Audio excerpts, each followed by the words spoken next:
Sebuah rekaman video memperlihatkan aksi satu keluarga yang diduga melakukan pencurian di toko kosmetik kawasan Sukabangun, Sukarami, Palembang. Aksi bermula saat seorang ibu dan anaknya masuk dalam toko dan mengambil sejumlah produk kosmetik. Tak lama sang suami datang bersama seorang anak kecil yang membantu menyembunyikan barang curian dalam helm. Peristiwa terjadi saat toko baru saja dibuka. Usai mengambil barang, pelaku membeli 2 produk dan langsung meninggalkan lokasi.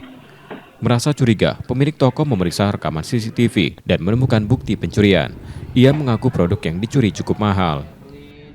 Alih ke kita kak, jadi kita tuh dia cari barang, kita sudah kasih barangnya, misalnya dia cari untuk flag, kita kan tahu, jadi kita sudah tuju, oh yuk ini ada untuk flag punya, bisa kita sudah dapat, dia alih ke lagi, oh aku mau yang bedak pula, bedak untuk flag. Emang berapa total pelakunya, Pak? Pelaku pertama kali masuk cuma 2 wong. Siapa-siapa itu? Ibu sama anak. Nah, sudah ibu sama anak, tak lama tuh lakinya sama anaknya lagi yang paling kecil. Masuk lagi. Jadi anaknya 2 yang ikut mencuri? Anak yang ikut mencuri cuma 1, yang satunya masih kecil. Peran anaknya disuruh ngambil apa, Pak? Peran anak ambil kosmetik kak, pensil. Selain melapor ke polisi, rekaman tersebut juga diunggah ke media sosial sebagai bentuk peringatan dan upaya memberikan efek jera. Rizky Oktora, Muklas Diferensial, Kompas TV, Palembang, Sumatera Selatan. Lipstick ini, nah, tunjuk ibunya.